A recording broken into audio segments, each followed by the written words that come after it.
Hi everyone, welcome to my channel. Today, we're diving into another tragic case. The case of Jordan Worth, a woman with an angelic face. This case sheds light on the grim reality of domestic violence. Statistics on victims of domestic violence are not just difficult to keep, but virtually impossible because many people simply do not seek help, not wanting to make a fool of themselves, so to speak. Sometimes people endure years of abuse, beatings and humiliation, and some facts are revealed only when the irreparable happens. Simply put, these statistics are often based on dead bodies. The case of a young English woman named Jordan Worth made headlines across the country in 2018 and was, in many ways, if not unique, then at least special. First, this fragile person with an angelic appearance destroyed the stereotype that cruel tyrants and abusers in relationships are men because they are trivially stronger physically. Secondly, she became the first woman in British history to receive a real prison sentence for domestic violence and coercive control, because previously only men were imprisoned on such charges. Fortunately, tragedy was avoided in this story, but the very fact that a young woman and mother of 2 children almost tortured to death the father of her heirs causes, at the very least, bewilderment.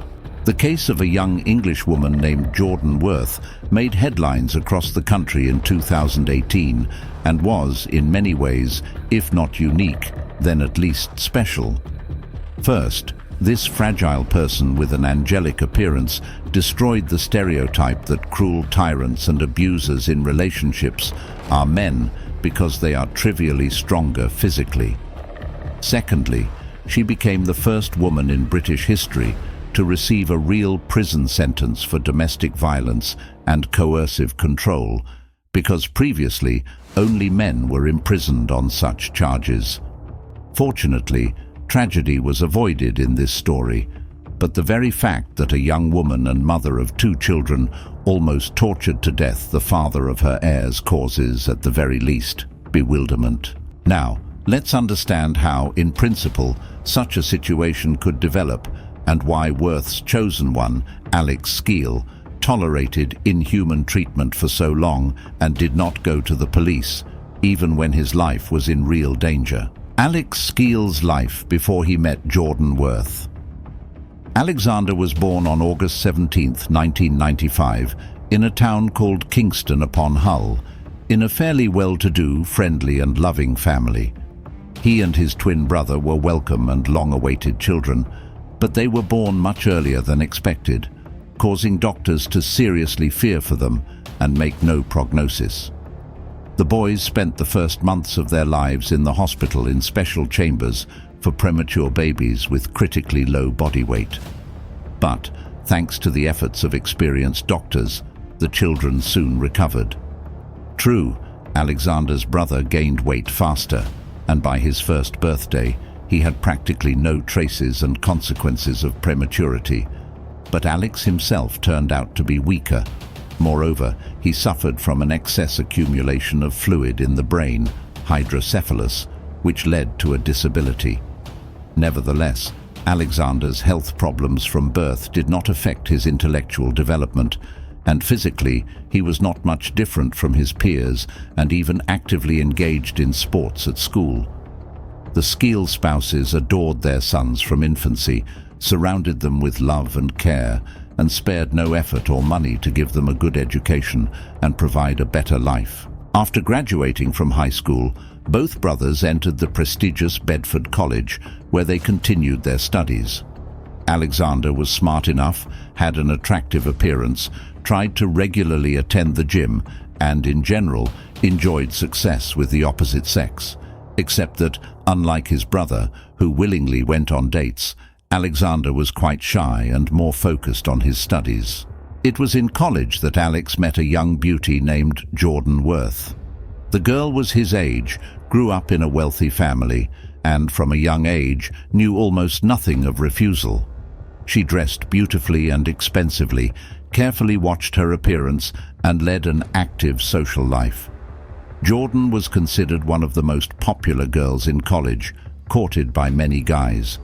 In addition, she, in parallel with her studies, worked as a volunteer, raising funds and organizing assistance to local shelters for homeless animals and starving children in Africa. Worth was even repeatedly recognized for her efforts and for trying to make the world a better place. At first glance, this girl seemed a real angel in the flesh. Kind, sympathetic, intelligent, and beautiful. Alexander fell in love with her at first sight, but initially thought that the bright and popular Jordan would not even pay attention to him. However, as it turned out, he also immediately appealed to her, and she herself became the initiator of their acquaintance. Worth was much more experienced in amorous affairs, but, for the modest Skeel, she was the very first love of his life. The couple began dating in 2012 when they were both barely 17 years old, and at first, everything worked out more than well. Young and in love, they spent a lot of time together and were practically inseparable. In college, they were called the most beautiful couple, which was very flattering to Jordan. The first 6 months of their relationship were filled with love, romance, and mutual respect. They tried to make each other pleasant surprises and gave cute gifts on small, but already important, dates. Their social media accounts were daily adorned with joint photos where they appeared happy together, accompanied by touching captions and declarations of love. From the outside, it seemed that these two were simply made for each other and had a long and happy life ahead of them. Quite quickly, the young couple decided to live together and rented an apartment. Since they were both still students, significant financial assistance was provided by their parents, who, by the way, were not against the relationship. Jordan even liked Alexander's parents because she seemed to be a serious girl who planned to become a teacher of art history and generally made a positive impression on others.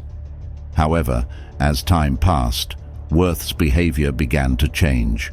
It all started with increased control, which escalated with each month of their life together. She demanded that her boyfriend report every step, unapologetically checked his personal correspondence on his phone, email, and social networks, and arranged wild scenes of jealousy without any reason. Alexander tried not to pay attention to this because he was in love, and such behavior did not bother him too much, even when she began to choose his clothes and forced him to wear only what she bought. He wrote it off as care on her part. Soon, Jordan began to limit his circle of socialization. She chose with whom and when he could see and whom he could no longer keep in touch with. This separation affected not only his friends and fellow students, but also his family members. Since Alex never complained to anyone, they continued to look like a happy, perfect couple in public and on social media. Jordan began to revel in her impunity. She deleted contacts from his phone without his knowledge, blocked his family and friends, and even responded to messages on his behalf, often in a rude and insulting manner. She then erased the correspondence so that Alex didn't even know what had been said to people, leading to strained relationships. The first alarm was raised by Alexander's twin brother when Jordan began to prevent their communication. By that time, the parents of the brothers also noticed that Alex had distanced himself from the family and was avoiding them. Jordan was openly rude to them when they tried to reach out.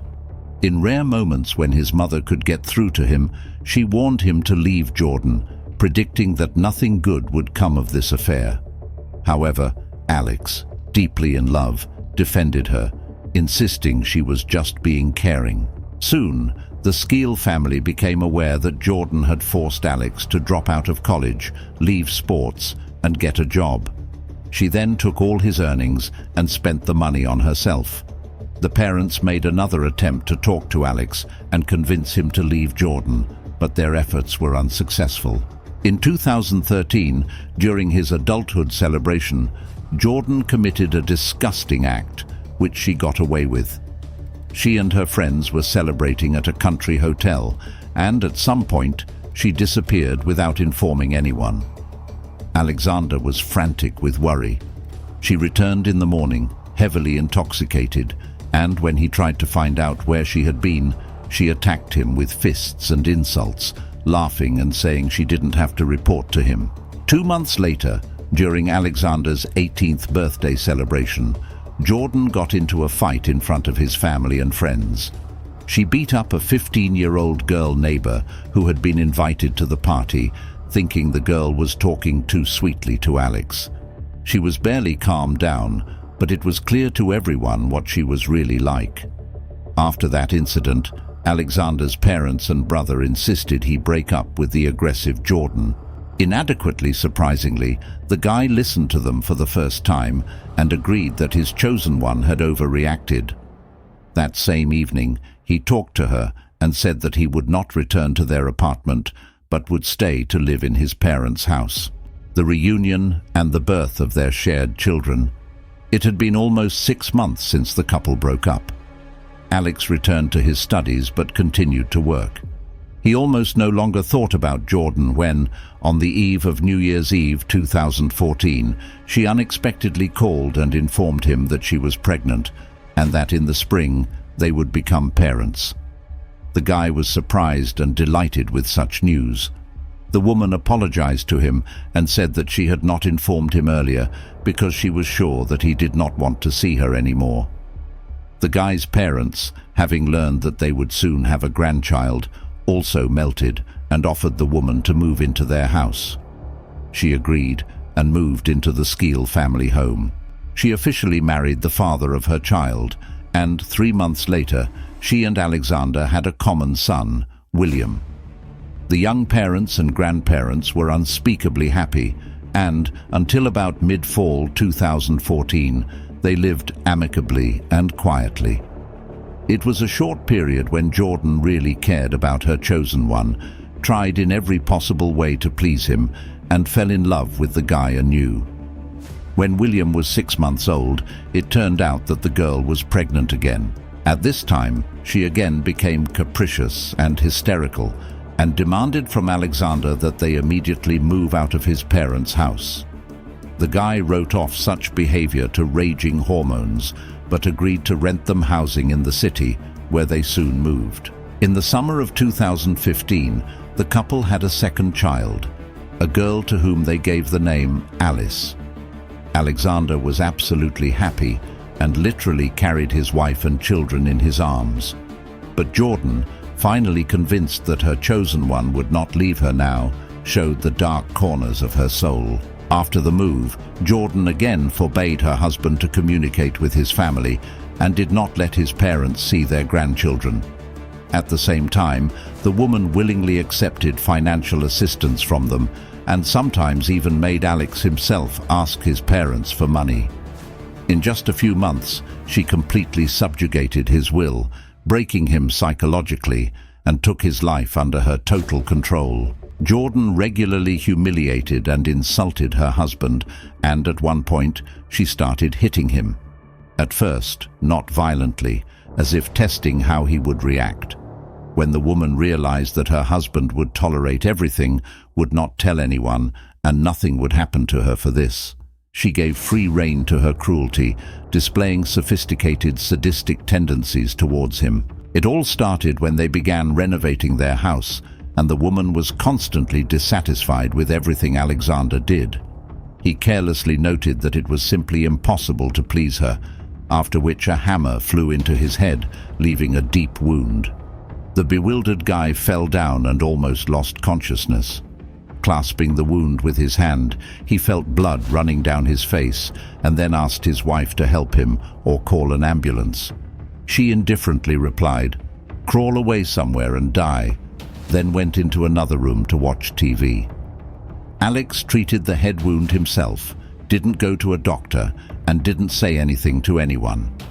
From that moment on, Jordan was convinced that whatever she did, she could get away with it, and her husband would never complain to anyone, and certainly would not go to the hospital or the police. The next 3 years of his life turned out to be incessant moral and physical torture for Alexander.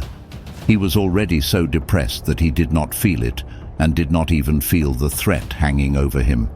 He continued to work and tried to provide his family with everything they needed, but he became increasingly irritated and discontented with his wife, who now not only beat him every day, but also invented more and more sophisticated abuse. Now, the young man was forbidden to sleep on the matrimonial bed. Instead, he was confined to the floor on the bedside mat without a blanket or pillow, like a dog.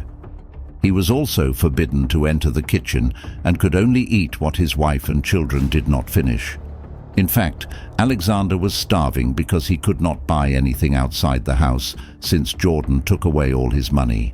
Additionally, the woman deprived her husband of sleep and rest, having invented a new entertainment for herself. As soon as he fell asleep, she would beat him on the head, cut him, or pour boiling water on him. Alexander later recalled waking up each time in savage pain, bloody or burned. After that, he would go to treat and bandage his wounds with improvised means, while his wife went to bed quietly. Alexander perceived what was happening as something ordinary. He was finally broken morally and did not try to resist. The man completely stopped communicating with his parents and brother, and his wife, on his behalf, regularly asked them for money, also financially helping her own parents so that the young woman could not deny herself anything. Alexander lost a lot of weight and weighed less than 50 pounds. In addition, his body was constantly covered with wounds, abrasions, burns, and hematomas, which could not but cause questions from others. At work, he was urged to go to the hospital, so his wife forced him to quit for fear of exposure. After the dismissal, he finally became a hostage of Jordan, who now abused him day and night. Despite the horror that was going on in the couple's home, those around them still thought they were a happy family. Jordan maintained social media pages on behalf of her husband, where she regularly posted old photos of them and their children, accompanied by captions about how in love they were and how lucky they were to have met each other. No one could even think that a woman with angelic looks and the mother of 2 children behind closed doors turned into a real sophisticated monster. She knocked out her husband's teeth, made a long and deep cut on his arm with a knife, and his body was constantly burned. At the same time, he could not go to the hospital, and at home he only had food wrap and tape, which he used to bandage his wounds. Neighbors periodically heard screams coming from the couple's house, and sometimes they were so disturbing that concerned people called the police. However, Jordan each time managed to send away the law enforcers, convincing them that she and her husband were fine. However, during the next visit of the squad, called by neighbors, one of the police officers noticed a man clutching a fresh wound with blood running down his arm. Additionally, he looked emaciated and had bruises of varying degrees on his face. The girl tried to convince the officer that her husband was mentally unstable and sometimes self-mutilated, but this time the police called the paramedics, and Alex was sent to the hospital. The doctors were literally shocked at the condition in which the young man was admitted. There was virtually no life left in him, and his arm was so badly damaged that he was in danger of amputation. Alexander's body was covered with 2nd and 3rd degree burns. He weighed only 94 pounds. The ligaments of his shoulder were damaged from blows inflicted with a screwdriver, and there was a deep cut on his forearm, not counting the knocked-out teeth and numerous hematomas. At that time, Jordan burst into the hospital, demanding that her husband be handed over to her and assuring everyone that nothing terrible had happened to him and that he had done all the damage to himself. However, no one believed the distraught woman, and it was decided to take her to the station for questioning. At first, Jordan denied everything and stuck to the original version that her husband was self-harming. But when Alexander's parents arrived at the station, having visited their son in the hospital, the woman changed her face and began to describe in detail all the things she had done to her husband. She said she had trained him like a dog, and he wouldn't get away from her. At the same time, Jordan insisted that her husband provoked her to be violent because he was allegedly cheating on her and pissing her off on purpose. She also continued to claim that he was mentally ill and had a tendency to self-injure. Naturally, all these testimonies were categorically refuted by the guy's parents, but he himself did not immediately decide to testify against his wife. Only after undergoing a course of treatment and working with a psychologist did Alexander finally dare to talk about all the horrors he had experienced in his own home in recent years. However, Jordan was sure that she would face, at most, an administrative penalty. She was not too worried about the upcoming trial. However, after hearing all the testimony, the judge found 22-year-old Jordan guilty of willful infliction of grievous bodily harm, moral and physical abuse, and coercive control. She was sentenced to 7.5 years in prison. Even having 2 young children was not a mitigating factor for the sadist. Jordan was shocked by this sentence, and the case itself was unprecedented for the UK. The children were left in the care of their father and grandparents while their mother served her sentence. Alexander, having fully recovered from years of torture, became involved in community work and is now actively helping victims of domestic violence. On July 4, 2023, Jordan, having served 5 years of her 7.5 sentence, was released on parole. However, the woman is forbidden to approach her former spouse and see their joint children. She is reportedly engaged to a bricklayer named Adam Stepp and is preparing to become a mother for the 3rd time. Despite the relief of Jordan's conviction and imprisonment, Alexander faced a long road to recovery. The psychological scars from years of abuse were deep, and it took extensive therapy for him to regain his sense of self and normalcy. He found solace and purpose in helping others who had suffered similar fates. His involvement in community work and advocacy for victims of domestic violence became a significant part of his healing process. He often spoke at events, sharing his story to raise awareness and provide support to those still trapped in abusive relationships. Meanwhile, the children adapted to their new life with their father and grandparents. The stability and love provided by their family helped them recover from the trauma of their early years. Alexander made sure they had access to counseling to process their experiences and ensured they felt safe and loved. Jordan's release on parole was met with mixed reactions. While some were relieved she had served time for her actions, others felt her sentence was too lenient, given the extent of her cruelty. The conditions of her parole included a strict restraining order preventing her from contacting Alexander or their children. Despite this, Alexander remained vigilant, concerned about the potential threat she could pose if she ever violated the terms of her parole. Jordan's life after prison appeared to have taken a different turn. Engaged to Adam Stepp, she seemed to be attempting to start anew. Reports indicated she was expecting another child, sparking concern about her ability to parent given her past behavior. Authorities kept a close watch, ensuring she complied with all legal restrictions and monitored her interactions with her new family. The story of Alexander and Jordan became a landmark case, influencing how domestic violence, particularly against men, was perceived and handled in the UK. It highlighted the importance of recognizing and addressing abuse in all its forms, regardless of gender, and led to changes in policies and support systems for victims. Alexander's courage and resilience not only helped him reclaim his life, but also paved the way for broader societal change, offering hope and support to countless others suffering in silence.